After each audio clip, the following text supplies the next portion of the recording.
saya pernah nanya sama Bang Safri, ini gimana ya, kan kita kenal ya Pak, hubungannya Pak Surya Paloh sama Mas Bowo itu seperti apa. Pak Safri jawabnya sangat sederhana. Ya tinggal sekarang siapa butuh siapa. Bang Surya itu bukan orang yang susah untuk menyelesaikan itu, hubungan itu, apapun susahnya. Yang saya lihat kan sudah dinyatakan dalam sikap politik. Kami tidak masuk di dalam, tetapi kami mendukung pemerintahan Prabowo. Hari yang sama diumumkan Prabowo menjadi Menhan, hari yang sama Anies Baswedan diundang ke kantor Nasdem. Saya bilang, Bang, itu Pak Jokowi itu kelihatannya tidak seret dengan Anies gitu. Kamu perhalus pernyataan tidak setuju. Dia gak suka dan benci. Saya bisa paham kalau di Prabowo tuh ya, selama kau nggak lompat kapal, ya kan? Udahlah tenang aja, nggak kerja juga dia. Seperti Bang Surya Paloh juga lah. Selama kita nggak lompat kapal, amanlah kita gitu kan. Bang Don itu masalahnya Pak Jokowi itu yang lompat kapal tuh Pak Jokowi.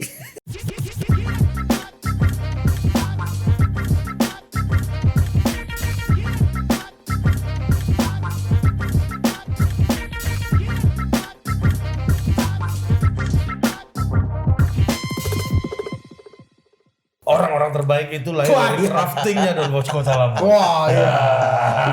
Kalau lu ingat momentum Najwa Shihab itu tampil dan mentas di depan publik ketika tsunami di Aceh tahun 2004, 2004 ya. Desember. Wah, ngomong Najwa aku jadi ingat. Disitulah Bang Don yang mendeploy di situ. Tapi katanya waktu itu Mbak Nana menangis di depan kamera live. Itu justru dapat punishment dari Bang Don. Enggak, dapat tidak ada punishment komplain. Karena bukan, malah komplimen, karena kemudian Najwa itu bertanya, boleh nggak nangis? Apa saya nggak bisa tahan di layar lihat situasinya? Itu kemudian ditanya kalau tidak salah ke Bang Saur, silakan aja gitu. Dan kemudian ketika kami ada di eksekusi di newsroom itu, go, dan itu menimbulkan empati yang luar biasa dari publik.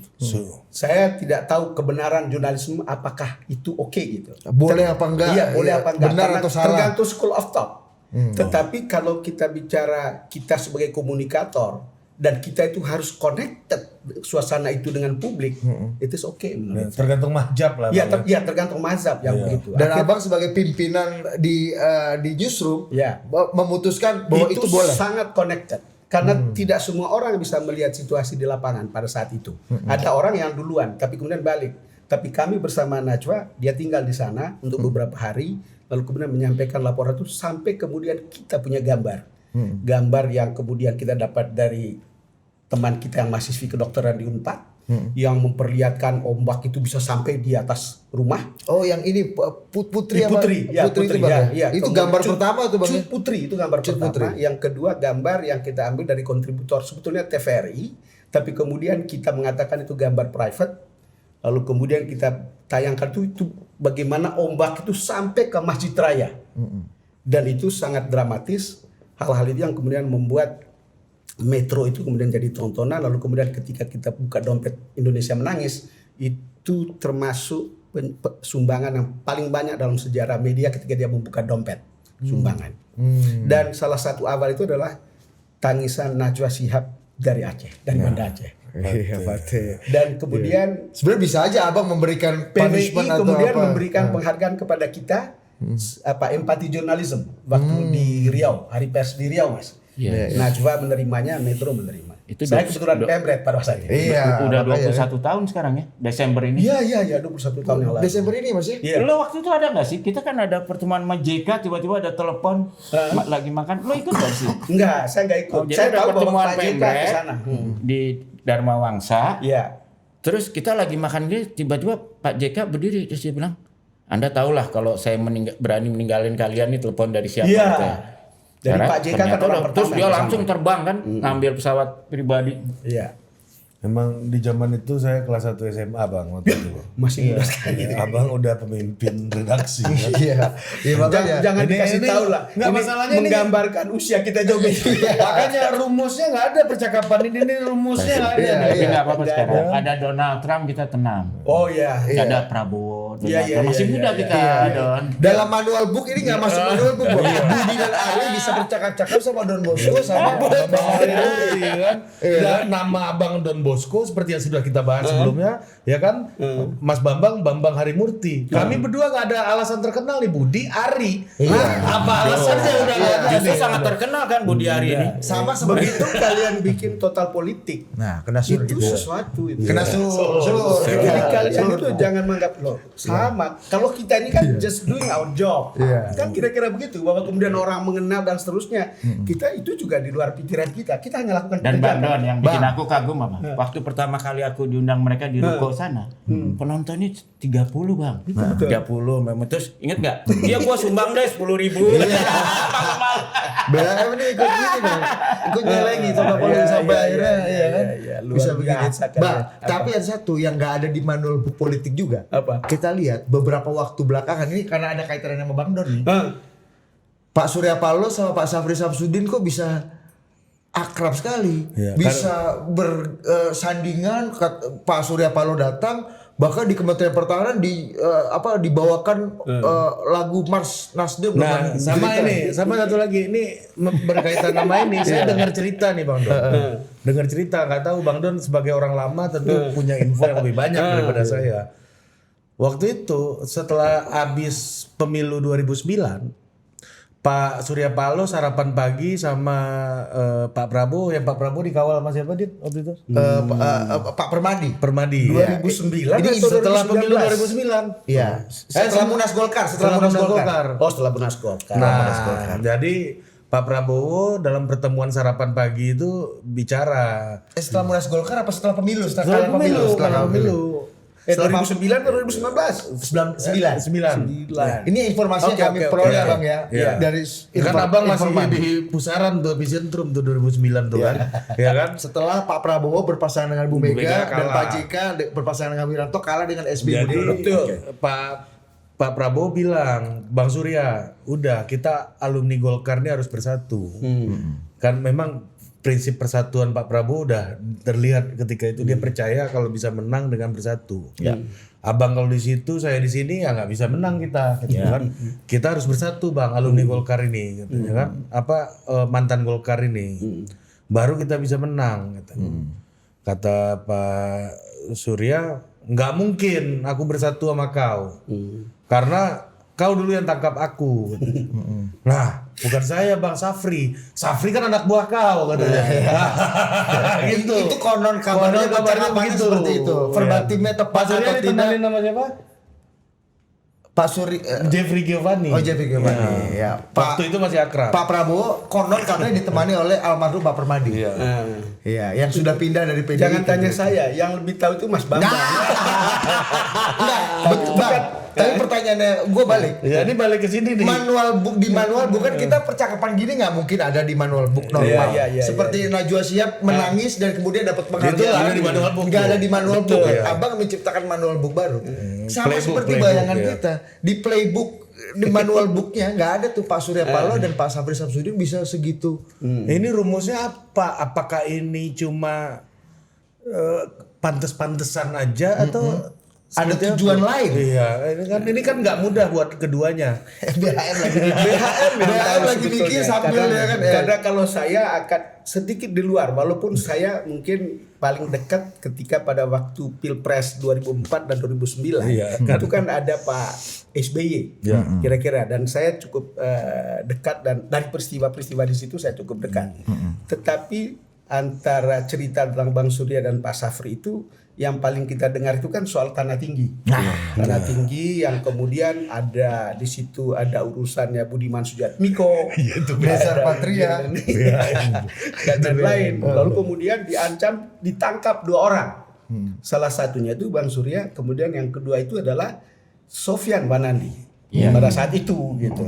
Cuman seperti apa dan mengapa begitu, saya betul-betul tidak mau ikut cari tahu lebih dalam.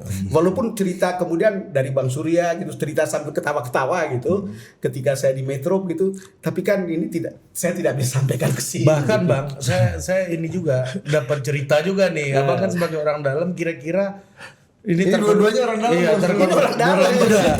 terkonfirmasi atau enggak nih? Soalnya waktu setelah 2019 Pak Prabowo kalah dan bergabung dengan Pak Jokowi, ketika Pak Prabowo ketemu lagi sama Pak Surya Paloh yang di gedung Nasdem waktu itu, dan 2019 nih waktu jadi Menteri Pertahanan. Iya, Kayaknya enggak Pak Prabowo ke rumahnya Pak Surya di Permata Hijau nih. Iya, pokoknya ketemu lah Pak Prabowo yang datengin gitu. Dan di sebuah percakapan di internal Nasdem, Pak Surya bilang gini, ternyata Prabowo itu sekarang setelah jadi Menteri Pertahanan nih, Prabowo itu sekarang sudah memikat katanya.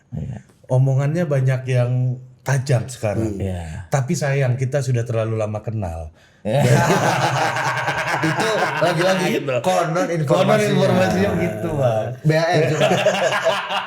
Enggak, kalau saya Konfirmasi dulu di manual book bener ya nggak ada tuh. Enggak, masalahnya gini, bicara soal Prabowo tuh kita juga harus lihat konteksnya ya. Prabowo itu kalau menurut saya orang yang bukan pendendam. Itu udah terbukti lah dengan Wiranto, dengan Agung Gumelar. Bahkan saya dulu pengundangnya. Prabowo pertama kali ketemu Sanana tuh di acara makan malam yang saya organize, duduk seperti gini. Sama Sanana. Padahal head to head nih barang dulu ya. Saling bunuh-membunuh harus Dan mereka asik sekali ngobrol berdua. Sampai kita semua kan waktu itu di sekeliling meja tuh ada dubes Inggris, dubes Amerika, ada berapa orang gitu. Kita semua kan fokus ke situ. Tadinya kita pikir, sengaja kita atur duduk sampingnya. Setelah itu, terus akhirnya kita bilang, ayo dong cerita sama kita. Prabowo berdiri, dia bilang, wah ini hari ini luar. Mereka pelukan, ketemu pertama tuh pelukan. Dia cerita, saya dulu menghabiskan karir militer saya mengejar orang ini hidup atau mati gitu loh. Terus tapi ya sekarang dunia udah berubah Terus tadi asik ngomongin apa sih tadi asik betul. Oh enggak, ini Pak Sanana minta tolong saya supaya investasi pabrik semen di Timor Leste dan sebagian sahamnya disumbangkan ke veteran karena Pak Sanana tuh sangat concern soal veterannya dia yang tidak bisa masuk ke tentara resmi karena kan yang gerilya itu kan pendidikannya kalau zaman kita rera dulu kan Laskar naga bonar lah kalau di kita ini kan udah berjuang tidak bisa dapat. Nah jadi itu yang diomongin gitu loh. Jadi saya akan follow up. Jadi bayangin ini kan orang yang tadinya mau saling bunuh gitu loh. Tapi balik lagi ke kasus ini. Gitu. Nah jadi kalau menurut saya, tapi kan Pak Surya Bang Bro udah kasih pengantar tadi soal tanah tinggi, udah kasih saya terus terang highlight. Kalau yang lebih ada kecanggungan itu lebih dari Bang Surya kalau menurut saya ya. Dibandingkan Pak dari Safri atau Pak Prabowo-nya. Kalau Pak Safri aku nggak bisa komentar lah ya. Tapi Kenapa? Enggak, menurut saya gini Mas, Bang Surya itu orang yang sangat pengalaman saya sangat mudah beradaptasi dengan situasi. Oke. Orang yang misalnya berlawanan pun kalau dalam situasi kaku dia cepat tuh. Dia itu cepat mengubah situasinya, bisa berpelukan dan seterusnya. oh kalau itu saya setuju. Jadi Saya setuju. dia itu sangat mudah, bahkan pernah tahun 90-an awal, mungkin Mas Bambang masih di grup Kedoya, bagaimana Bang Surya itu mempertemukan Ibu Mega dan anaknya Mbak Tutut. Oh. Iya, bayangkan dua orang ini kan soal mereka Sama kayak Sanana dan Prabowo. Tetapi Bang Surya itu bisa menciptakan situasi kedua Mbak Yu ini bisa saling ketemu dan bisa bicara.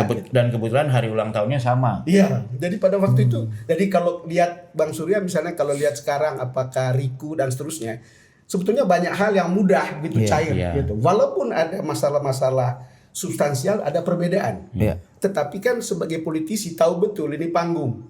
Panggung di mana kemudian itu gampang cair, lalu kemudian panggung di mana kita kepentingan sama, di mana kita punya kepentingan berbeda dan tahu bagaimana mengentertain atau membuat situasi itu pada tempatnya. Ya, dan terus terang saya merasa ketika kerja sama Bang Surya Paloh, salah satu ilmu yang saya dapatkan dari beliau adalah dia selalu ngingatin saya betapapun kita marah dan apanya, akses itu harus tetap dijaga. Apalagi kamu jadi wartawan. Jadi walaupun kita menganggap orang ini sangat menyebalkan atau apa, kita harus tetap menjaga akses untuk orang ini. Cuma ya saya terus terang gini, kalau menurut saya kalau Bang Surya tuh orang yang sangat baik, terutama pada orang-orang yang menurut dia sangat loyal sama dia. Ya. Pokoknya kalau saya rasa kalau orang yang pernah kerja sama Bang Surya, terus dia udah nggak dipakai lagi, kasarnya akan digaji terus lah sampai meninggal sekalipun gitu kan. Bang Surya itu kalau marah hanya 5 menit. Tapi kalau dia merasa orang yang udah dia baikin itu mengkhianati dia, nah itu bisa lama. Saya kenal beberapa orang yang oleh Bang Surya dianggap begitulah. Oh itu kayaknya susah kalau saya. Memang kalau ketemu di acara sih kelihatan baik. Kalau beliau marah 5 menit, setelah 5 menit selesai. Tapi untuk Pak Prabowo dan Pak Safri gimana? Pernah satu kejadian. Saya tuh menurut saya gini, problemnya Pak Safri itu orang yang ibaratnya tuh kalau kita punya teman sekolah tuh orang yang selalu lulus terbaik gitu. Kadang nggak siap, kadang-kadang kalau jatuh. Ya. Jadi saya melihat dulu kan karirnya, bayangin Safri kan dia sendiri anak jenderal ya. Lulus, dia menjadi Kopassus itu lulus dengan orang-orang yang di atas dia angkatannya, ya kan? Lalu pas Pampres jadi orang kepercayaannya Presiden Soeharto, ya kan? Dan pokoknya terbaik terus lah gitu. Lalu tiba-tiba peristiwa reformasi ini seperti terbalik lah dunianya gitu ya. Tapi apa yang diceritakan Bang Don tadi, Mas Bambang, terkait dengan relasinya dengan Pak Surya Paloh yang mungkin kita pahami sampai sekarang itu membuat relasi Pak Prabowo dan Pak Surya Paloh sendiri nggak bisa smooth seperti relasi politisi-politisi yang lainnya. Itu ini boleh nggak ya ceritainnya? Saya rasa nggak apa-apa ya. Nggak apa-apa. Saya pernah nanya sama Bang Safri, ini gimana ya, kan kita kenal ya hubungannya Pak Surya Paloh sama Mas Bowo itu seperti apa. Tapi kan sekarang dalam politik kan kadang-kadang perlu ada rekonsiliasi atau kepentingan bersama. Pak Safri jawabnya sangat sederhana. Ya tinggal sekarang siapa butuh siapa. Jadi kesan saya ya kalau di mata Pak Safri, kalau Bang Surya Paloh merasa butuh Prabowo, ya tinggal dialah yang memposisikan gitu, selesai juga masalahnya gitu. Seperti dulu ketika Prabowo merasa dia yang butuh sama Surya Paloh, ya dia yang datang ke tempatnya Surya Paloh. Jadi fatsunnya kalau di Safri begitu aja lah kira-kira. Iya kan, kira-kira Anda setuju kan? Ya, saya kira begini Mas, kalau lihat hubungan keduanya, kan kita harus lihat ini hubungan politik dan hubungan personal. Ya. Nah, ada dua hal yang berbeda gitu. Sekali lagi, Bang Surya itu bukan orang yang susah untuk menyelesaikan itu, hubungan itu, apapun susahnya. Yang saya lihat kan sudah dinyatakan dalam sikap politik. Kami tidak masuk di dalam, tetapi kami mendukung pemerintahan Prabowo. Saya kira seluruh gestur politik itu akan ada di sekitar itu gitu. Ada di sekitar itu. Jadi mungkin ketika Pak Safri panggil atau ketemu gitu mereka, mungkin ada pembicaraan seperti itu. Mungkin juga ada pembicaraan dia harus mensupport apa satu sama lain dan seterusnya. Pragmatis saja, bukan berarti persoalan masa lalu yang dianggap mengganjal menjadi termaafkan. Karena itu semua tidak ada hal yang, kalau saya lihat ya di antara keduanya, tidak ada hal yang betul-betul membuat mereka itu harus jauh sekali atau dekat sekali. Itu bedanya misalnya dengan Ibu Mega dan Pak SBY atau Bu Mega dengan Pak Jokowi. Karena orang seperti Bang Surya bisa mengentertain hubungan itu, orang seperti Pak Prabowo yang tadi kita lihat tidak pernah dendam pada siapapun, itu juga bisa mengentertain. Jadi kalau lihat seperti itu, ya hubungannya suam-suam kuku tetapi juga tidak panas sekali. Itu bisa dibikin positif, bisa dibikin negatif. Bisa. Kalau menurut saya tergantung ini. Itu tadi kata kuncinya tuh ada di Ari bilang tuh. Ketika menurut versinya Ari tadi bahwa Bang Surya bilang, wah sekarang Prabowo sudah mulai memikat, ya. Tapi sayang kita sudah kenal terlalu lama. Iya. Nah, ini apakah paradigma pandangan itu masih bisa berubah atau enggak? Itu aja iya, masalahnya. betul. Ini kayak Karena hubungan saya sama Budi Mas. Hubungan saya di rootnya total politik itu tergantung siapa yang bawa proyek. Kalau Budi yang bawa dia di root. Yang bawa kan di root.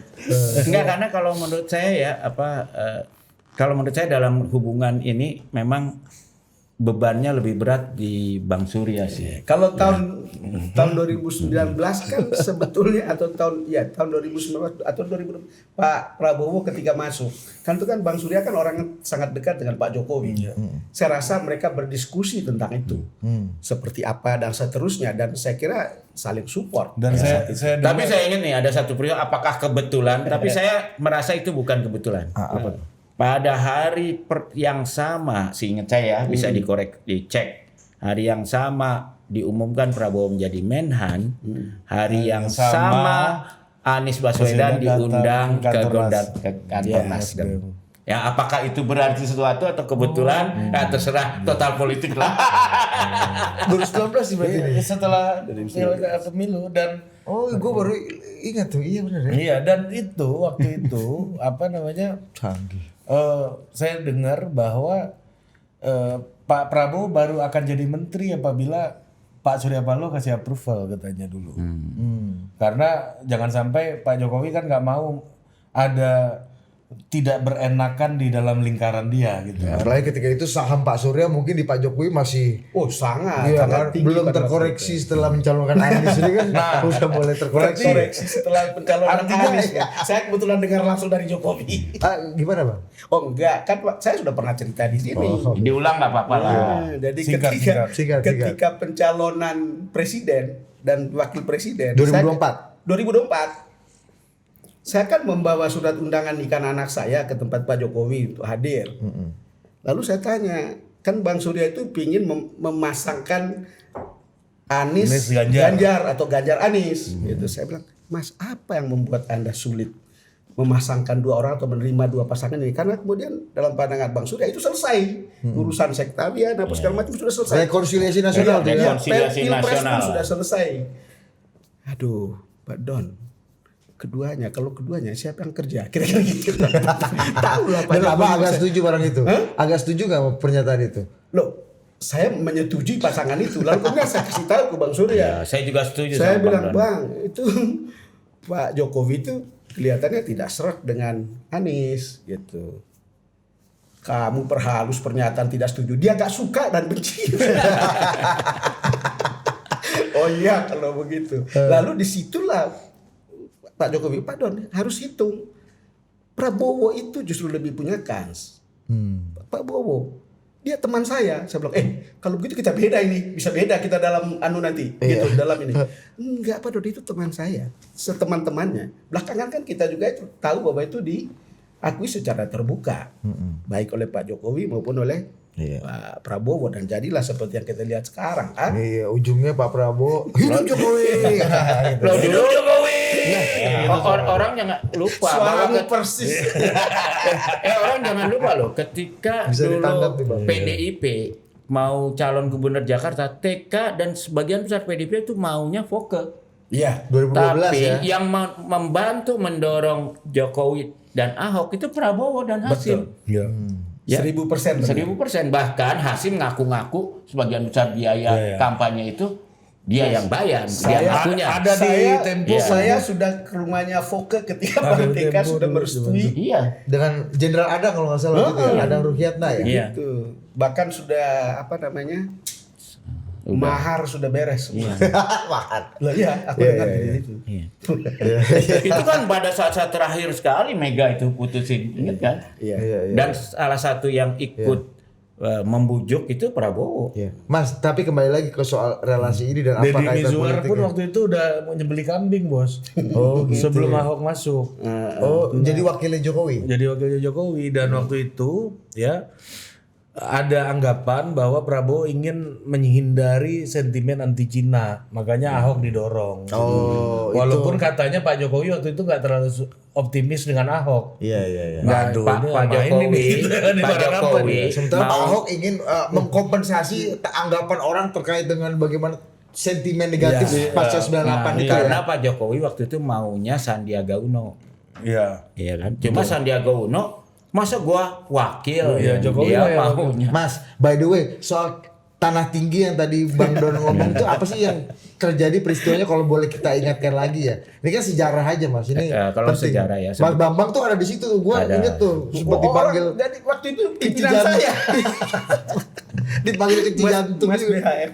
Ya sebenarnya itu salah paham aja. Jadi waktu itu Pak Prabowo merasa yang disebut dengan brewok oleh anak-anak dalam dokumen-dokumennya Dokumen PRD itu PRD. adalah Surya Bang Paloh. Surya Paloh. Padahal waktu itu yang dimaksud anak-anak itu Gunawan Muhammad. Waktu itu Gunawan Muhammad kan kayak Che Guevara dia brewok gitu loh. Jadi karena sudah ada bias sebelumnya, Prabowo udah curiga sama Bang Surya Paloh, dapat dokumen ini brewok udah. Ada landasan. Maka akhirnya diperiksa lah. Iya. Nah, tapi kalau mau tahu siapa yang paling salah di situ, sebenarnya sohib kita Sugeng Suparwoto. Iya. Gimana tuh? Apalagi baru ini dibawa-bawa. Jadi satu hari, Tiba-tiba masuk situ. Sugeng itu datang ke saya. Dia bilang lah bahwa dia tuh salah satu pendiri dulunya PRD. Bersama Bang Buyung Nasution. Nah, lalu waktu itu konsepnya adalah PRD ini berjuang demokrasi secara non-violent. Ya. Nah, tapi dalam perjalanan sekretariat PRD ini direbut oleh kelompok kecil yang militan yang radikal. Oke. Ya, Siapakah gamenya itu? Budi Sujatmiko dan kawan-kawan. Nah, karena orang-orang militan ini namanya juga militan, tidur di kantor dan apa segala. Jadi walaupun jumlahnya minimum, mereka yang menguasai organisasi. Nah, kan ketika terjadi tanah tinggi, ini kan sebetulnya Tanah tinggi itu bom ya Mas ya? meledak. Bom tanah tinggi. Ya, bukan mereka ngebom, bomnya meledak sendiri. Itu cerita berlari itu. Iya. Nah, lalu Bom ya. Itu kecelakaan. Sebetulnya. Iya, pelatihannya kurang. tapi tapi Memang supaya- ahlinya bukan itu. tapi aku mau kasih konteks juga ya. Bukan Emang berarti susah kiri-kiri anak-anak gitu ini ya. dulu ketika di penjara pun yang namanya Nelson Mandela waktu itu aliran violent. Tapi 27 tahun di penjara membuat dia menjadi non violent gitu ya. Jadi ini kan aku nggak mau judgement lah, nggak mau menghakimi. Jadi waktu itu persoalannya adalah Meledak lah tanah tinggi. meledak. Nah, lalu habis gitu kan terjadi peristiwa 27 Juli. Yang Pak Harto bilang setan gundul itu. PRD kan dibilang setan gundul. Habis itu semua aparat jenderal bilang berkompetisi nangkep setan gundul. Untuk kasih kredit minta dapat kredit dari Pak Harto. Iya. Lalu tiba-tiba jadi orang yang nggak terlibat dalam tanah tinggi sebetulnya nggak tahu apa-apa karena dia PRD. Iya. Dikejar kan. Nah, lah waktu itu aku juga terus terang tadinya nggak tahu PRD itu apa. Pengejaran paling intens itu ya setelah peristiwa Sudah, 27 Juli. ya. Tim Mawar itu kan dibuat karena itu. Nah, setelah peristiwa itu lalu akhirnya ini bilang Sugeng tuh bilang ini teman-teman yang moderat, yang non violent kan pada ngumpet semua karena aku tangkap. Padahal mereka nggak merasa bersalah. Bisa nggak Mas bantu gitu loh. Jadi aku bilang loh, kan kamu lebih kenal jenderal-jenderal apa segala macam. Kita tanya aja deh sama mereka gitu.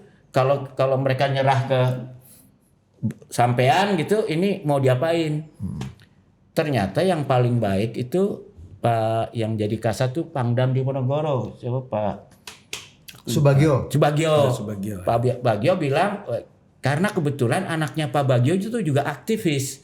Jadi rupanya dia paham bahwa PRD ini ada faksi yang violent, yang kekerasan, faksi yang anti kekerasan.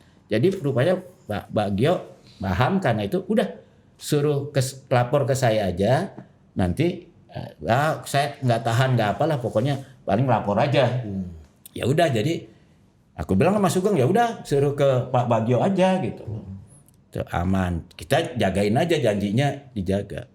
Jadi rame-rame lah. Jadi Pak Bagio kan paling berprestasi, ya kan? Karena quote unquote setan gundulnya. Iya, setan gundulnya semua berhasil dia. Beliau akhirnya jadi kasat. Kalau Mas Sugeng punya hubungan dengan mereka itu agak punya sejarah agak lama. Iya, karena dia pendiri. Dia ada ikut juga di Pijar. Iya, Jadi iya, waktu Pijar. itu Pijar pada waktu itu Nuku Sulaiman dan Nuku, kawan-kawan. iya. Jadi Amir itu Husin, saya tahunya di situ karena kami sama-sama di. Iya, dan Sugeng ini dipercayalah sama para jenderal, karena Sugeng ini kan dekat sama Tutut dengan Yan Kasat Hartono. Terus salahnya Mas Sugeng apa tadi kok? Iya, Salahnya Sugeng? jadi Kayaknya nggak ada salahnya nih. jadi gara-gara itu kan aku kebayang.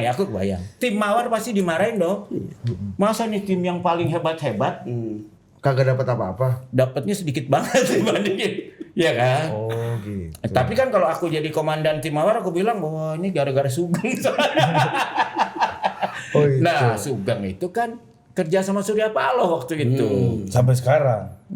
Jadi ya akhirnya dikait-kait. Padahal Bang Surya Paloh mungkin nggak tahu sama sekali soal ini. Oh, langsung ada dokumen brewok tadi Oh apa ya, gimana ada maksudnya? brewok, ternyata PRD-nya kok pada ke Pak Bagio, dan itu diduga karena Sugeng, bahkan aku juga kena. Aku kena situ, terus akhirnya aku jadi target juga. Cuma ya kita bisa menyelesaikan lah. Menyelesaikan bukan karena apa-apa, karena saya kenal aja keluarga Mas itu. Bambang tahu dari mana? BHM tahu dari mana kalau si brewok itu bukan Surya Paloh tapi Gunawan Muhammad? Lah, aku kan mengikuti kegiatan mereka sebagai wartawan ya. Jadi kita tahu anak-anak ini, ya bahkan kita punya kontak lah, wawancara kan mereka. Yang saya ingat itu satu. Jadi kita itu kan sering beritain PRD. Iya. Dimarahin lah sama Pak Sarwan Hamid. Iya, betul. Almarhum. Kami dipanggil. Saya menemani beliau Iya. ke Kasospol. Iya, saya menemani beliau ketemu Sarwan Kasos. Hamid. Langsung Mas Bambang bilang, "Pak, kan takut diberedel kan korannya Iya. kan? Pak, silakan ambil kepala saya." Dari situ saya mengagumi Mas Bambang. Dari situ saya mengagumi. Saya temanin dia. Iya, zaman itu ya. Jawaban itu gua pikir memang pemimpin harus begitu kelihatan. Kalau saya Di depan Sarwan Hamid. Mas Bambang adalah kita ini. Pada saat itu, Mas ingat nggak? Enggak, aku malah dipanggil lagi habis itu sendirian. Ya setelah itu. Dipanggil kepala BIN. Cuma waktu itu kita udah menduga tentara ini udah terbelah, ya nggak? Ya. Itu kan ada operasi naga hijau, naga merah waktu itu. Jadi aku dipanggil sama kepala BIN di Jaten. Tapi aku sebelum ditanya, aku lihat, wah beliau orang Jawa. Jadi aku tembak duluan, Pak Jenderal, sebelum kita bicara boleh nggak saya tanya dulu? Silakan, Pak. Bapak dalam pewayangan itu lebih percaya sama Wibisana apa Kumbakarna, Pak? Berat juga. Tawa dia. Oh, saya Kumbakarna katanya. Oh ya udah, Pak, jelas Pak kalau gitu. Saya Wibisana, Pak. Jadi supaya jelas dulu nih, Pak. Ketawa dia. Tapi ya waktu itu saya lihat memang tentara kalau ada Gen Z sekarang mungkin nggak ketawa tuh Mas. Oh, nggak ngerti Wibisana kan? tuh apa tuh? Apa Ya, itu? gitu. Ya kan? Iya. Tapi pada saat itu saya merasa bahwa sebetulnya ya kalau tidak ada di sana. Internal competition. internal competition di antara militer ya atau nggak jatuh. Nah, tapi berarti kan masuk ke militer nih Mas, ya kan? Ya. Merah sama hijau itu apa dulu, naga merah naga hijau tuh? Ya jadi gini, menurut saya sampai sekarang itu juga masih kelihatan ya. Walaupun tidak sekeras dulu lah ya. Karena kan begini, kalau waktu itu semua tentara yang belajar di Seskoat, itu diajarin Indonesia itu seperti burung Garuda. Ya. Sayapnya melentang gitu. Nah, ada sayap kanan itu Islam, ya kan? Ada sayap kiri nasionalis kebangsaan. Kalau zaman Bung Karno ada komunisnya juga, ya kan? Nah, TNI itu di tengah. Tapi berkepentingan menjaga keseimbangan ini. Karena kalau satu sayap patah, jatuh. Oh, burungnya Barangkali. patah. Jadi semua perwira TNI itu tidak anti kanan anti kiri, tapi punya perbedaan pandangan titik imbang itu di mana gitu loh. Nah, waktu itu boleh bilangin dengan ketika Pak Harto mulai mendekati ICMI, tentara yang kemudian menyatakan dirinya tuh merah putih, itu merasa ini sayap kanan terlalu panjang, sayap kiri terlalu pendek, bisa jatuh Republik ini gitu loh, ya. Lalu mereka mengambil sikap, tapi ada tentara yang mengatakan enggak, Pak Harto justru mau menyeimbangkan. Tadinya sayap kanan itu terlalu pendek. Jadi sekarang mau diperpanjang supaya seimbang. Karena Pak Harto kan udah bilang top, supaya dalam kondisi nanti pergantian presiden kita tuh dalam suasana stabil lah, kira-kira konsepnya begitu. Pada waktu itu rame orang bicara tentara yang hijau royo-royo. Ketika Faisal Tanjung yang kemudian jadi panglima. Jadi ada rentetannya ICMI, lalu kemudian ABRI berubah menjadi hijau. Dan sekarang kita lihat lah, yang pensiun jadi anak abah itu kan dulu yang hijau kira-kira ya. Yang pensiun masuk PDIP itu yang makanya satu lagi. awal-awal reformasi banyak gubernurnya PDI yang tentara ya waktu itu. Iya. Iya kan, Jawa Tengah. Iya, Sutioso aja orang yang misalnya waktu itu Pangdam terjadi Salah satu kuda hal itu tuli. dipengaruhi oleh Theo Safei yang sangat dekat dengan Ibu Mega. Dia sangat berpengaruh saat itu. Ya, dan Benny Murdani. Oh, Theo itu ya Pak Beni lah ya. Jadi ada kawan-kawan yang Jadi ini ada tentara-tentara yang pengalaman buruknya ngadepin DITI kan. Tapi ada juga tentara yang pengalaman buruknya ngadepin komunis. Nah, gitu. ini yang terbaru nih Mas. Tentara. Sama Bang Don dulu. Ini ada penambahan. Nah, ini gue baca ya ditanya. Kasih baca dulu. TNI sedang membangun batalion dengan total target 500 batalion hingga 2030 yang terdiri dari batalion infanteri teritorial pembangunan di seluruh kabupaten kota. Jadi satu kabupaten kota satu batalion.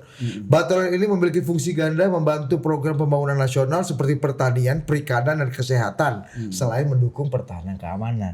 Jadi bertani, berternak dan menyelenggarakan kesehatan. Nah itu pertanyaannya Bang, pertanyaan sebenarnya. Hati-hati Bang, siap-siap. Ini Safri yang jadi perdana menteri yang Don lagi melemah. Apakah begitu? Bisa dibaca sebelum ke pertanyaan itu. Soal 500 batalion itu sudah dijelaskan oleh Pak Prabowo sebenarnya ketika kita bertemu beliau di Hambalang. Itu akan ada di situ karena dia bilang soal keamanan itu tidak taken for granted. Kira-kira gitu. Walaupun tentu kita punya pertanyaan apa betul harus begitu ketika situasi seperti sekarang. Karena waktu itu beliau menjelaskan tentang perang dan kebetulan tiba-tiba ada perang kan. Oh, dia percaya ada perang besar ya? Termasuk soal Iran, soal Timur Tengah, kemudian soal Pakistan dan India dan seterusnya. Itu hal-hal yang beliau sudah jelaskan. Karena itu ini penting kita harus siaga tentang ini gitu. Lalu kemudian dalam beberapa pertemuan dengan Pak Safri, dengan beberapa pimpinan media, itu juga sudah dikemukakan. Banyak yang bertanya, banyak yang mengkritisi, jangan-jangan sampai ini nanti menjadi militerisme. Kan gitu, militerisme. Tapi ada jaminan bahwa itu tidak akan terjadi seperti itu. Ya, tapi kan selalu ada semacam skeptisisme tentang itu gitu. Nah, lalu kemudian pertanyaan tadi apa Mas soal Pak Safri dan ini masalah influence Perdana Menteri. Ya, saya tidak punya informasi yang mendalam tentang itu. Tetapi biasanya kan memang di dalam sebuah kekuasaan itu kan selalu ada kaki kan, kaki kiri, kaki kanan. Kapan seorang pemimpin memainkan kaki kiri, memainkan tangan kiri dan kapan tangan kanan dan seterusnya. Orang melihat selama ini kan itu ada pusarannya itu ada di Don Dasko sama Pak Safri gitu. Walaupun kalau dalam pertemuan dengan Pak Safri itu tidak terlihat bahwa dia itu adalah salah satu main poros yang memperlihatkan bahwa situ ada kekuasaan yang besar gitu. Nah, kan beliau memang harus begitu Bang. Kecuali kalau lihat di Pak Dasko dengan segala sayapnya itu kan bisa kelihatan. Oh, jadi ada yang satu sangat terlihat apa gitu, termasuk ada yang satu kita lagi tahu lebih yang low paling profile dekat gitu. kita tempatkan di media-media apa dan seterusnya. Gimana, Kan kita Bang? bisa lihat. Gimana, gitu. Bang? Kamu tahulah, jangan tanya lagi. Maksud saya ada hal-hal seperti itu. Termasuk orang bicara, oh kalau berhubungan dengan Don Dasko itu lebih konkret. Apa konkretnya? Dapat jabatan, dapat posisi, dapat komisaris dan seterusnya. Itu hal-hal yang umum sudah diketahui oleh orang. Kita belum tahu misalnya, oh kalau lewat Pak Safri kita bisa dapat apa gitu. Saya belum pernah dengar yang begitu. Tetapi kita tahu bahwa keduanya kan orang terdekat gitu. Gitu aja. Kalau ditanya lebih dalam, jangan Mas. Maksudnya gini bang, pertanyaannya Ari, ini kan penambahan batalion sampai 500. Iya. Ini kan bukan sebuah keputusan yang kecil. Betul. Dan ini menambah pasukan, beban dan juga influence-nya juga besar sekali tentara kan sampai masuk ke ini kayak ABRI masuk desa zaman dulu.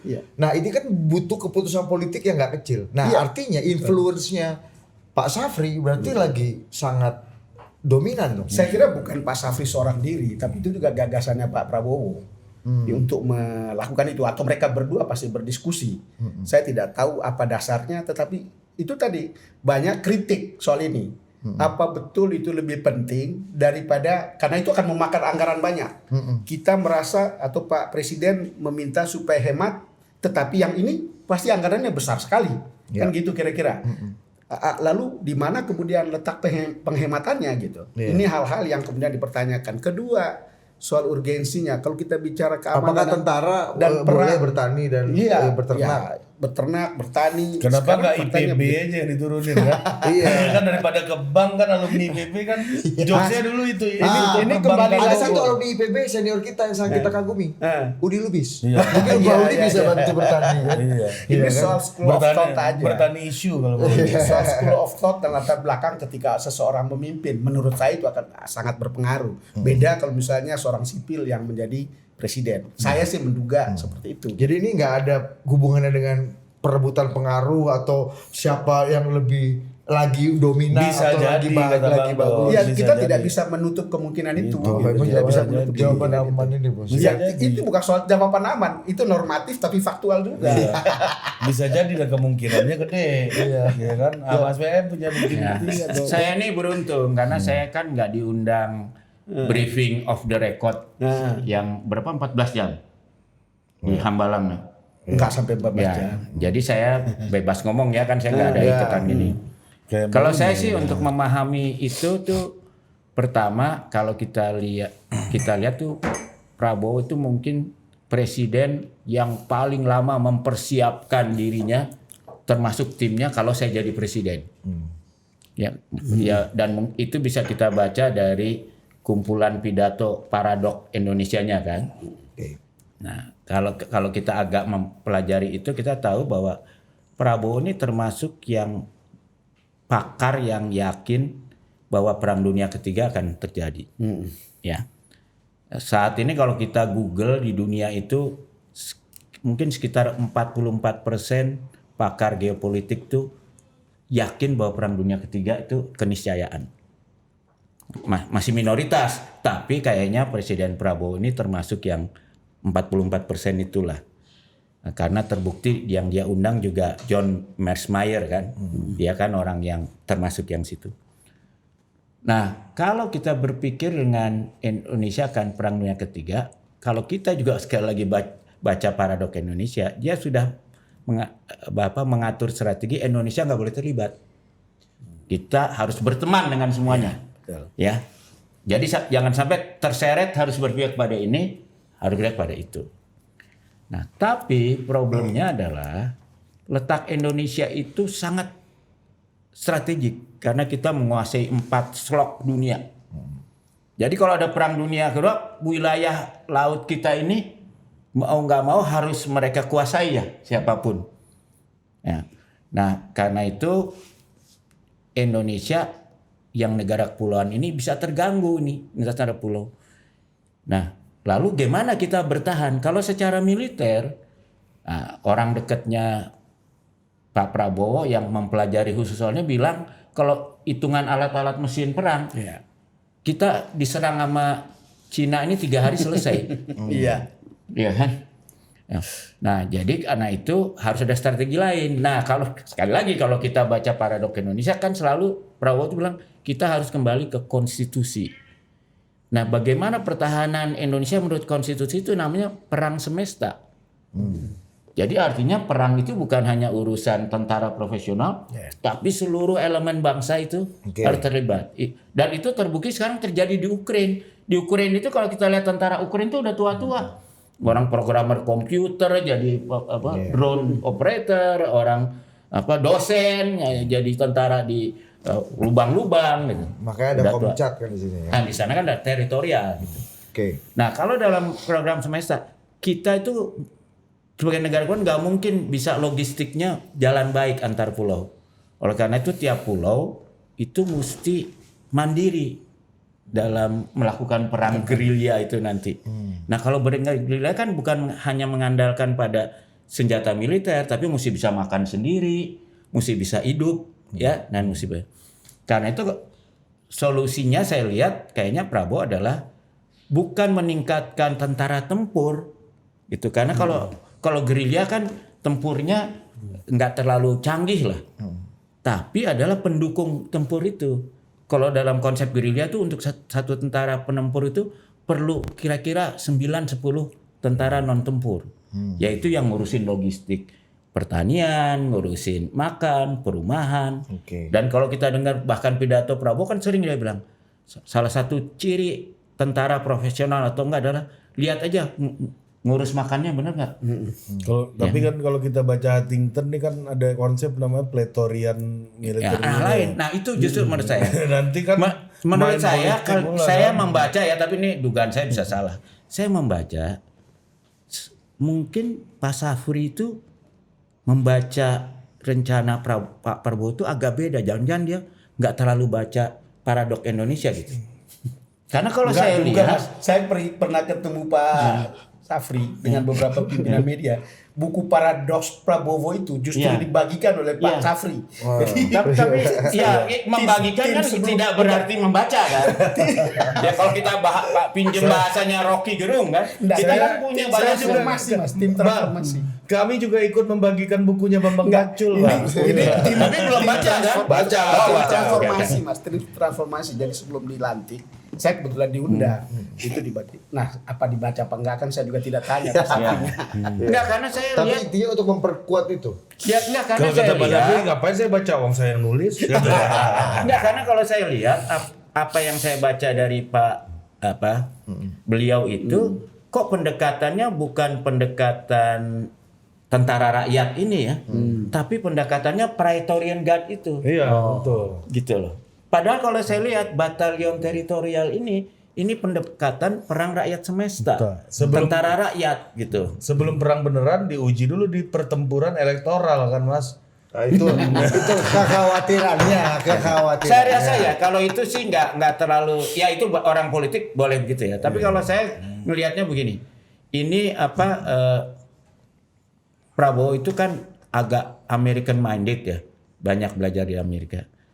Dia tuh sangat paham dari zaman Presiden George Washington, dan kemudian di zaman dia tuh paling suka di Amerika tuh zaman pembangunan ekonominya yang The New Deal.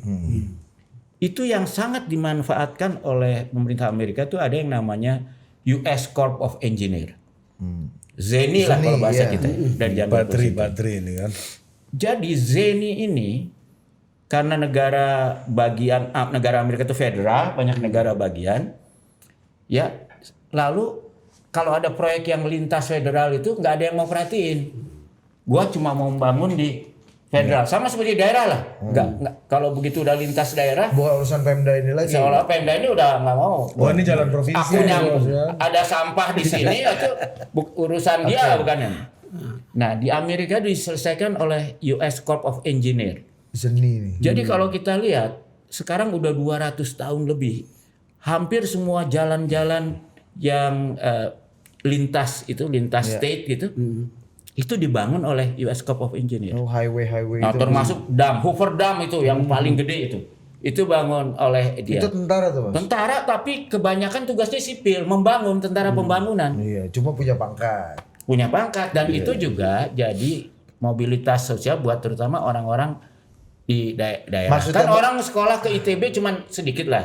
Kalau ini kan Orang belajar di batalion itu gimana membangun jalan. Jadi dia BHM adalah Pak Prabowo ingin memaksimalkan atau memfungsikan batalion pembangunan ini untuk hal-hal seperti itu. Saya mudah-mudahan saya salah ya. Idealnya, Saya menduga yang dimaksud Pak Prabowo itu seperti US Corps of Engineer. Itu tahun berapa Tapi- Mas mereka bangun-bangun jalan itu di Amerika? Tergantung, kalau Amerika 60-an. 60-an ya, 50-60-an. Kalau Hoover Dam itu tahun 30-an. Jadi dan sekarang belum banyak tuh insinyur banjir. teknik sipil dari Harvard belum banyak loh itu Mas. Enggak sampai sekarang. Jadi dan sekarang juga kalau kebencanaan itu soal banjir Mississippi apa segala itu yang membangun dan menangani sistemnya tuh mereka. Pertanyaannya Bang Don, ini secara satu, oke ini bagus untuk membantu rakyat, ketahanan pangan macam-macam. Tapi kan lagi-lagi, wah ini serius ini kok kayak kita balik lagi ke zaman itu. Karena ABRI masuk desa. Karena dulu zaman Pak Jokowi 10 tahun nggak ada kita dengar banyak tambah Kapolsek nih kan. Walaupun kita tahu preferensinya ke polisi kan. Kalau lihat yang ada sekarang ya, kita kan sudah mendengar kebijakan polisi kan ini soal sembada pangan. Jagung ditangani oleh polisi, sementara persawahan atau beras ditangani oleh TNI. Kan itu yang terjadi misalnya dengan food estate. Lalu dipercayakan itu kepada TNI. Lalu kemudian jagung di beberapa tempat di Jawa Tengah itu dipercayakan kepada Polri. Mungkin jalan pikiran seperti yang Mas Bambang jelaskan tadi, itulah yang ada dalam pikiran Pak Prabowo. Karena ini kan saling bekerja untuk swasembada. Itu kan efek positifnya, Bang. Ada satu trauma masa lalu. Ini kan ketika jumlahnya makin banyak, menginfiltrate kehidupan masyarakat sipil. Ini kan ada trauma-trauma yang, ini ada trauma-trauma yang kita bisa hadapi. Problem kita kan, dan efek politiknya apa, Mas? Problem kita kan tidak sepenuhnya kita sipil itu memproduksi sebesar ketika kita minta tentara atau polisi yang memproduksi. Kan kira-kira begitu. Semua orang, sorry bang, saya agak kurang setuju nih Bang. Saya ini anak petani. Bang. Jadi saya masih bisa melihat orang dengan skala kecil, oke gitu. Tapi kalau kita minta skala besar, itu kalau sesuatu yang sipil susah. lebih sedikit nih di Belanda pakai AI orang Bang. Iya. Kan kita belum sampai di situ. Kita pakai drone sampai di situ. Saya tuh sipil yang udah mekanisasi juga jago. Sekarang kita belum itu sampai ke sana. duit-duitnya sama lah itu. Bayar tentara masuk. Ari kan dulu dia kan sangat politis ya. Dia dulu ahli di DPR. Kalau menurut saya mematahkan argumen Ari itu sederhana. Kan begitu masuk tentara kehilangan hak pilih. Kecuali kita mengubah undang-undang. Iya kan yang itu juga. Jadi 500 batalion ini 500 batalion yang nggak punya hak pilih. Jangan salah. Saya dalam pikiran tapi kan nggak punya orang yang parcok apa itu juga nggak punya hak pilih. Parcok punya, polisi punya hak pilih. Hanya tentara. Saya coba nggak bisa ngawur. Di mana saya cuma melihat polisi nggak bisa milih ngawur. Saya cuma melihat Coba bahwa cek ini ad Google. hoc. Jadi Setahu kalau saya ad hoc, yang nggak boleh milih itu cuma tentara. Wah ini nggak. Polisi nggak boleh. Karena polisi itu polisi sipil. Polisi itu kan aparat sipil. Sama PNS. Coba dicek. Saya cuma melihat bahwa situasi seperti ini ad hoc. Sambil menjadi bridging kalau semua sudah beres, settle, itu kembali ke semula. Karena kalau lihat Pak Prabowo kan pingin ya orang ya gimana tidak boleh lapar, makan harus cukup dan seterusnya. Ini yang paling realistis menurut saya, sikap yang paling realistis untuk bisa menyelesaikan urusan-urusan pangan. Ya ini Bang, Mas benar. TNI dan kepolisian tidak memiliki hak pilih dalam polisian juga dalam undang-undang tahun 2017 undang-undang pemilu terakhir. Terima kasih dikoreksi. Saya selama ini mikir polisi nggak boleh. Begitu polisi dianggap non kombatan, apa alasannya untuk nggak boleh milih? Iya konsekuensinya itu. Tapi faktanya karena enggak. megang senjata dan undang-undang. Artinya sama-sama nggak punya hak pilih, tapi kan punya jadi instrumen. Tapi gini, menjadi instrumen negara dan pacok. Saya ke daerah-daerah ya. Kenapa parcok itu efektif?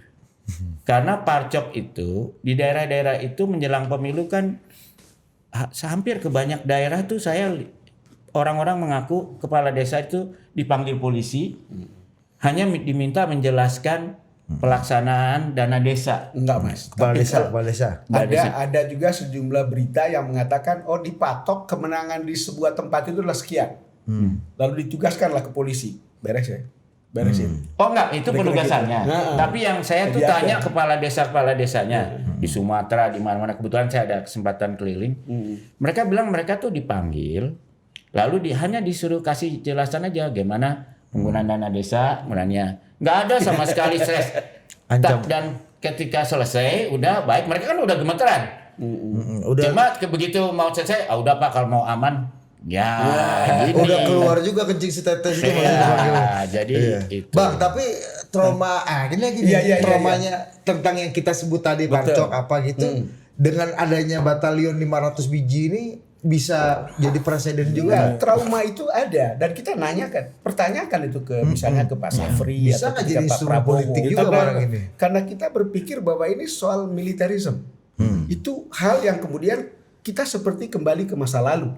Ini juga akan menghambat proses demokrasi atau demokratisasi di tempat di mana tidak boleh ada orang yang ketakutan untuk mengeluarkan pendapat. Supremasi sipil ya. Iya, supremasi sipil. Jadi hal-hal seperti itu kita pikir nanti juga bisa berpengaruh ketika itu tentara ada dekat situ, polisi terlalu banyak dekat situ.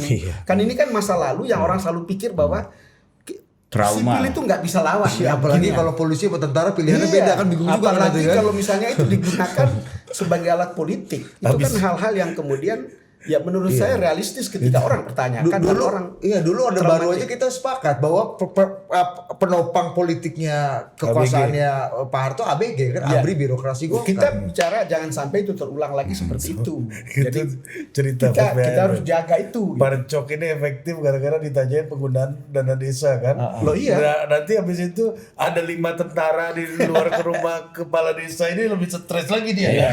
Apalagi dengan operasi merah putih ini Apalagi kan ya. permainan kan. Enggak, tapi justru ini menetralisir. Kalau pelaksanaannya dilakukan oleh batalion teritorial ini, kalau dipanggil polisi suruh laporan, mereka nggak ketakutan. Iya. Ya kan? Karena di backup sama Bisa kalau itu Mas. kalau beda pilihannya. Saya rasa arah pembicaraan kalian itu bisa dimengerti penonton. Ya. Bisa. Habis itu bikin makan bersama di DPR kan. Tapi saya pengen justru ngecek sama kalian ya. Apakah sama spanduk solidaritas TNI Polri. Foto Panglima dan foto Kapolri. Iya, kalau makin banyak terjadi itu makin banyak spanduk tuh Mas. Soliditas TNI Polri. Ini kan Panglima sama Kapolri. aku tuh justru pengen ngecek sama kalian ya. Apa mudah-mudahan kecurigaanku ini salah. Ya, Bang Doni. Saya melihat Mana mungkin yang salah, dimaksud oleh Prabowo itu dengan 500 teritorial tentara ini itu lebih ikutin model US Amerika. Corps of Engineer sebagai pembangun. Jeni nih ya. Karena contohnya itu yang sukses mereka adalah menghilangkan banjir dari Sungai Mississippi. Oke, itu- Karena Sungai Mississippi itu lewat beberapa state. Iya. Jadi nggak mungkin disalahin state. Kayak banjir Ciliwung lah. Nggak Iya. mungkin disalahin Pemda DKI, ya kan? Harus Kalau ada penelitian dulu ABRI masuk desa bangun berapa jembatan juga paten Mas. Ya kan dulu kan banyak kan jembatan, sanitasi, jalanan. Iya. Sama. Enggak, itu sama. Itu Corps of Engineer di seluruh dunia. Iya. Kalau ada bencana apa segala macam, yang paling siap untuk dengan jembatan Bailey, Ya. itu dia. Oke. Tapi tidak sama. Tapi untuk yang membangun jalan-jalan, bendungan itu di Eropa nggak ada itu. Itu ada di Amerika gitu loh. Iya. Ya, Corps of Engineer itu. Ya, mungkin sebagian dinas PU nanti di Iya, dan itu juga ada mobilitas sosial. Jadi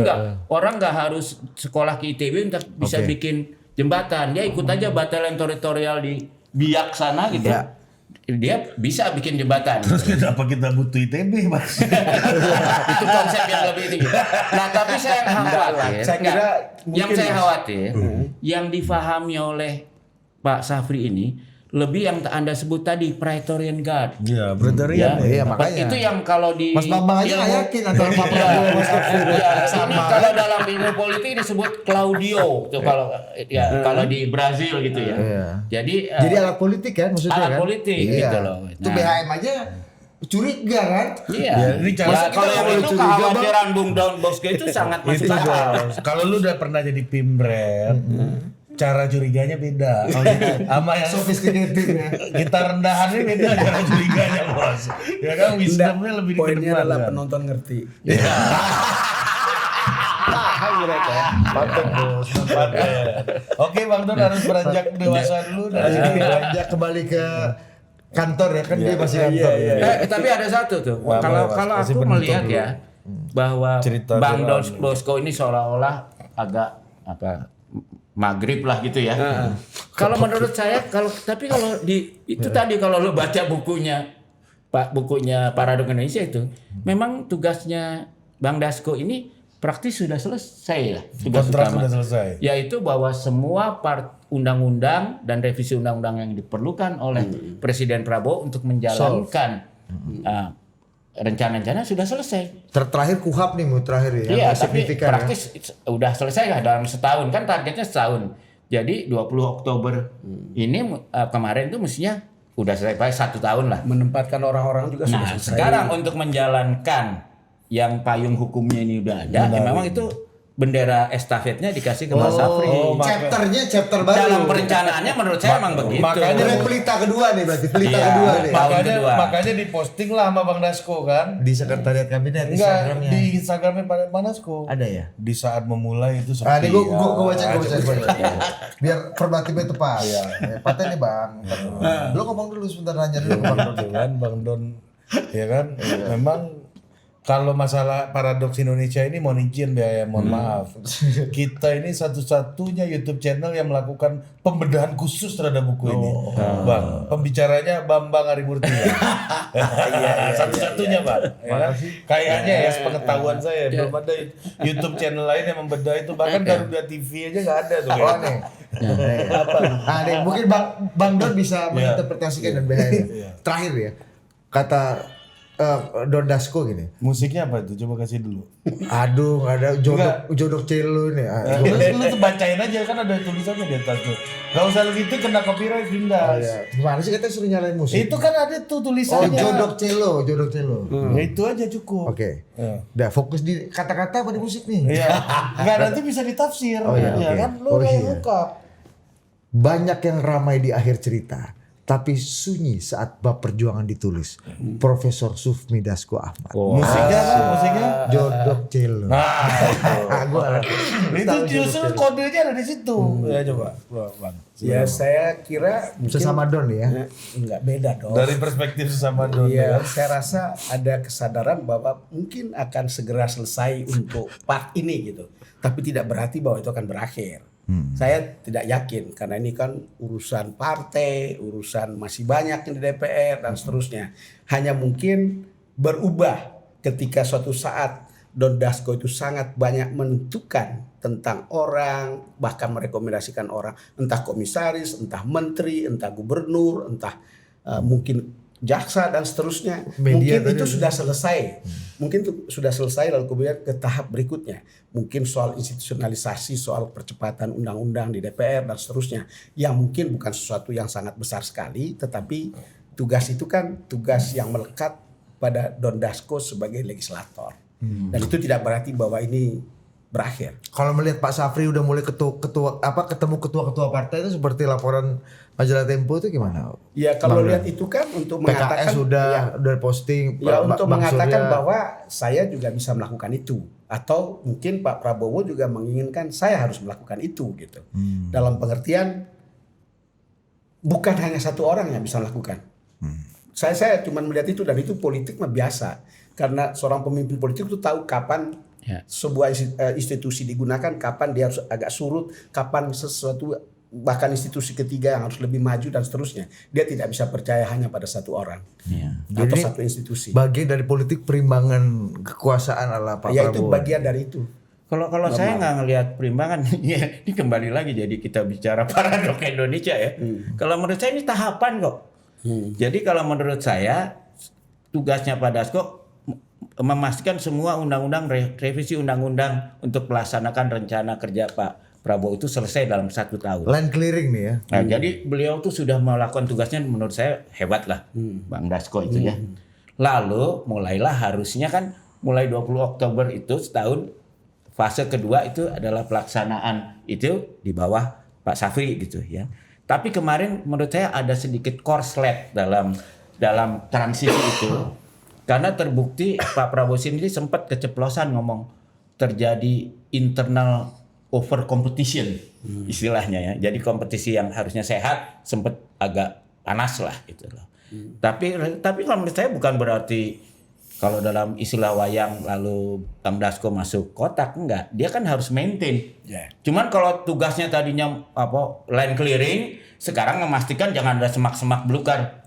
Tunggu di situ, tugasnya lebih ringan. Dan mungkin kalau dugaan saya, Bang Dasko mungkin juga lebih ke internal Partai Gerindra. Ini kan juga Partai Gerindra mengalami masa ketegangan regenerasi kan. Kan generasinya Prabowo, Safri apa segala kan udah di atas 70 semua nih. Ya kan? Makanya kemarin sekjennya dipilih Sugiono itu kan satu message. Ini kapan ini mumpung yang sepuh-sepuh masih ada, segeralah yang kader-kader yang muda ini disiapkan gitu loh. Nah, Bang Dasko kan termasuk yang generasi muda, bukan yang sepuh gitu. Nah itu makanya gue meminta lu membacakan judul lagunya. Karena Jodoh Celo Experience. Experience ya, Jodoh Celo. Itu maknanya tau gak lo? Apa? Gelap seperti depresi, kesendirian dan pencarian makna hidup. Ya, enggak karena menurut saya tapi itu memang enggak Dalam. Makanya gue itu justru kodenya di situ. Beliau paham, beliau milih lagunya kali itu sendiri. Kayaknya kan nggak mungkin dia tanya Vasco Rusemi dulu kan. Ya, atau dia bawa gue ini apa judul lagunya nih? Dani Amnatur Dan ini bener kan Dan? Enggak kalau Dani bang lebih bagus pupus aja bang katanya. Tapi dia nyanyi nama Once katanya.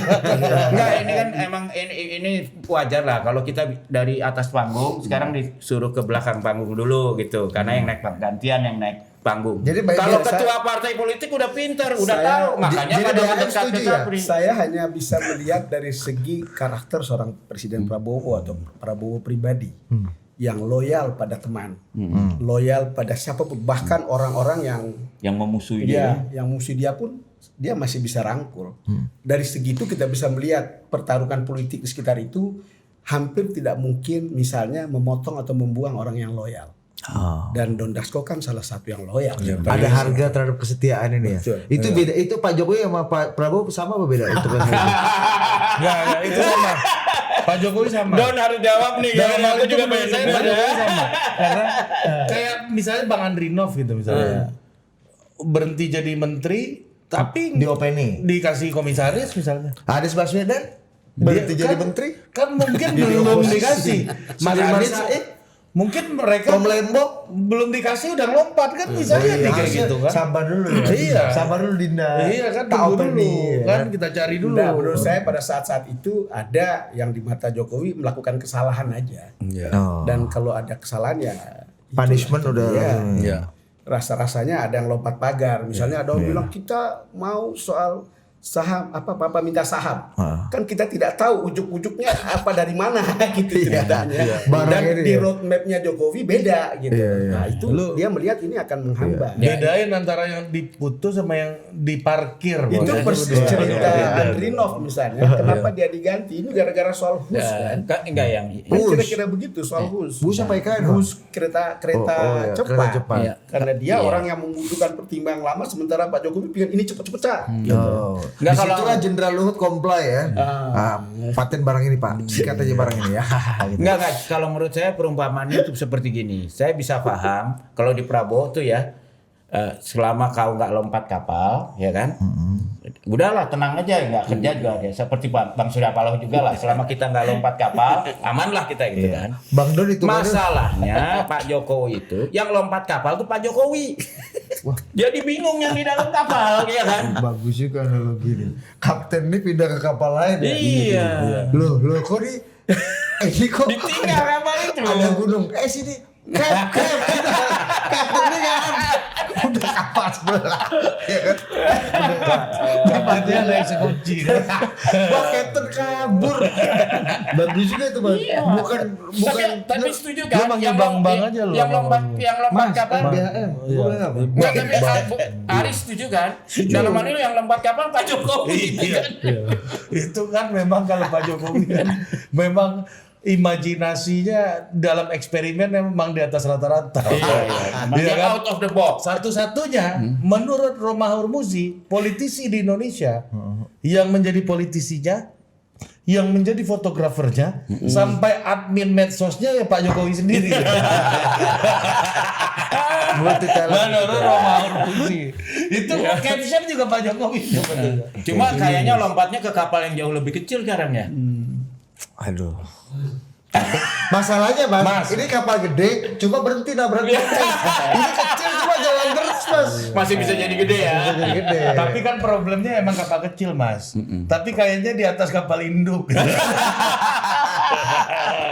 Kalau kita kapal sekoci ya. Baik lagi kalau kata Bang Don, Penonton mengerti. Iya. Oke, sampai jumpa lagi.